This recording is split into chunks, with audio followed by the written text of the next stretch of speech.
I stood at the window, gazing out at the thick blanket of snow covering Anchorage. It had been years since I'd last visited, and while the city had changed, the cold felt just as biting. The trip was supposed to be a chance to reconnect with Joe, my husband, but instead, it was becoming a reminder of how far apart we had drifted. Joe had always been a difficult man, even more so in recent years. Since retiring, he had grown bitter, impatient, and more than anything, careless. His drinking had only gotten worse. I had come to Anchorage with the hope of rekindling some spark between us, but deep down, I feared it was already too late. The first sign of trouble came on our first night in town. We had planned to meet my son, Wilbert, and his wife, Martina, for dinner, but Joe had other ideas.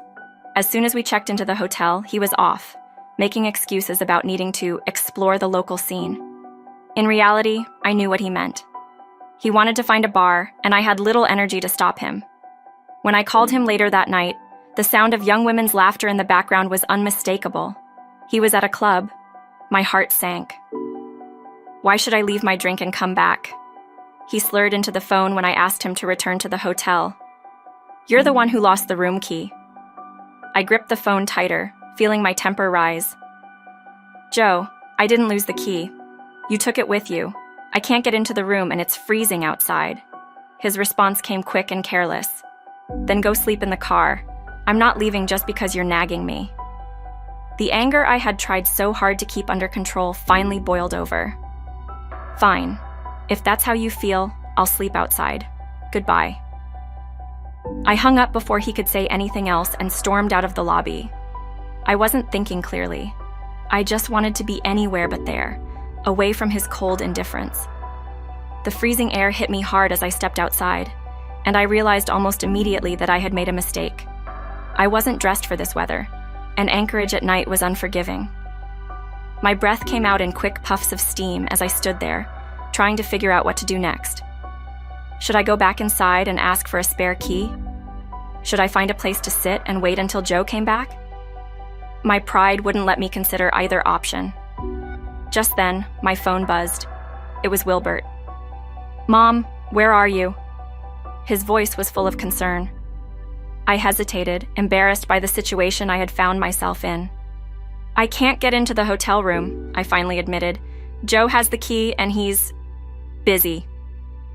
There was a brief silence on the other end of the line before Wilbert responded. "Stay where you are. I'm sending someone to pick you up." Relief flooded over me as I waited in the cold. Within minutes, a car pulled up, and I was driven to Wilbert's house. When I arrived, Martina was already waiting by the door, her arms crossed and her face a mixture of concern and anger. "What happened?" she asked as she ushered me inside. Her warm house was a stark contrast to the icy chill outside, and I felt a pang of guilt for barging in like this. I explained everything to her as we sat in the living room, sipping hot tea. The more I spoke, the more furious Martina became. By the time I finished, she was shaking her head in disbelief. "I can't believe he did that to you," she said, her voice hard. "Joe's always been difficult, but this is too much." Wilbert, who had been sitting silently through my story, finally spoke up. "We can't let him get away with this, Mom." I looked at him, confused. "What do you mean?" Wilbert's face was set in determination. "It's time Joe learned what it feels like to be treated the way he treats you. We need to teach him a lesson." I shook my head, not quite understanding. "How? What are you talking about?" Martina leaned forward, her eyes glinting with a hint of mischief. "Don't worry, Sophia. We've got a plan. Joe's going to learn what it's like to be left out in the cold." The suspense of her words hung in the air as I tried to piece together what they were planning. Wilbert stood up, a sense of urgency in his movements. "We need to act fast. Joe's at the club right now, right?" I nodded, unsure of where this was going. "Yes, but..." "Then we'll go to him," Martina interrupted. "But not as we are. We're going to make this memorable." Martina's words unsettled me. What did she mean by memorable? I had never seen her this serious before, and part of me wondered if this was a joke. But as Wilbert made a call to his club, giving instructions in a low voice, it became clear that this was no joke. An hour later, I found myself standing in front of a mirror in the back room of Wilbert's club, completely transformed. Martina had called in her personal stylist, and in no time I was dressed in a stunning black gown, my hair and makeup done to perfection. I looked like a different person, someone I hadn't been in years. "Are you ready?" Martina asked, standing behind me. I turned to her, feeling a mixture of nerves and excitement. "I guess so. But what exactly are we doing?" Martina smiled, a hint of mischief still in her eyes. "We're going to remind Joe of who you are and what he's taking for granted." Before I could ask for more details, Wilbert appeared at the door. "It's time. Let's go."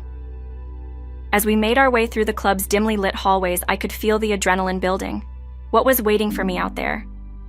How was Joe going to react when he saw me? The questions swirled in my mind, but I had no choice but to follow along. When we reached the main floor of the club, the music was loud, and the crowd was thick with people laughing and dancing.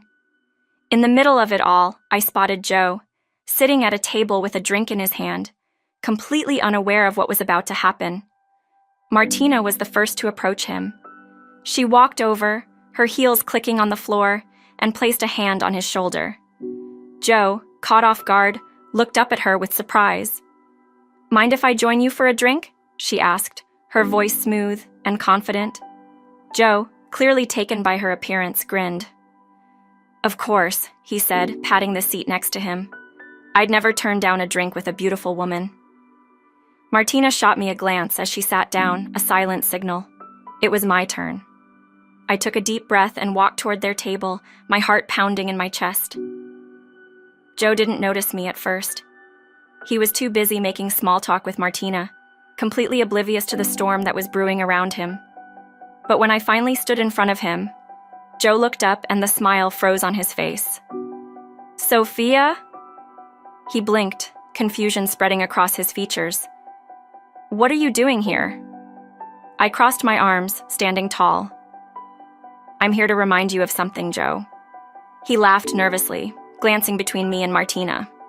"What are you talking about?" "You left me out in the cold tonight," I said, my voice steady. "You thought it was funny to ignore me, to treat me like I didn't matter. So now it's your turn to feel what that's like." Joe's face turned pale as the realization set in. Wait, I didn't mean..." But before he could finish his sentence, Wilbert appeared at his side, his expression serious. "You've taken my mother for granted for too long, Joe. It's time you understand what that feels like." Joe's eyes widened as Wilbert motioned to the club's staff. In a flash, 2 men were at Joe's side, lifting him from his chair and guiding him toward the exit. "Wait!" "What are you doing?" Joe stammered, his voice rising in panic. Martina stood up, her voice calm but firm. "We're not going to hurt you, Joe. We're just going to show you what it's like to be left out." The doors to the club swung open, and the cold night air rushed in. Joe's protest grew louder, but the staff didn't stop. They led him outside and left him there, shivering in the snow, just as he had left me. As I watched from the doorway, a strange sense of satisfaction washed over me. Joe was finally experiencing what it felt like to be abandoned, to be treated like he didn't matter. And though part of me felt guilty for going along with this plan, another part of me knew it was necessary. For too long, I had put up with Joe's behavior, excusing it, hoping things would get better. But nothing had changed, and I realized now that nothing ever would, unless he was forced to see the consequences of his actions. The night air bit into my skin as I stepped outside to face him. Joe looked up at me, his face filled with regret. "Sophia, I'm sorry. I didn't mean for things to get this bad." I stared at him, my emotions conflicted. "Do you really mean that, Joe? Or are you just saying it because you're cold and alone?" He hung his head, his breath coming out in shaky clouds of steam. "I'm saying it because it's true. I've been a terrible husband. I see that now." I took a deep breath, letting his words sink in. Could I trust him? Could I believe that this was more than just an apology born from desperation? Before I could answer, Wilbert and Martina joined me outside, standing silently by my side. The suspense of the moment hung in the air, thick and heavy, as we all waited for what would happen next. Joe's eyes flicked between the three of us, his expression pleading. "Please, give me another chance. I'll change. I'll be better." I glanced at Wilbert, who gave me a small nod. Martina, too, looked at me with understanding in her eyes. This was my decision.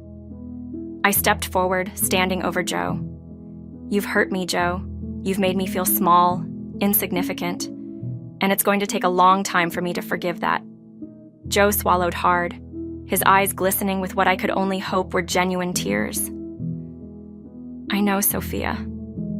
I know." The silence stretched on as I weighed my options. Part of me wanted to walk away, to leave Joe in the cold just as he had done to me.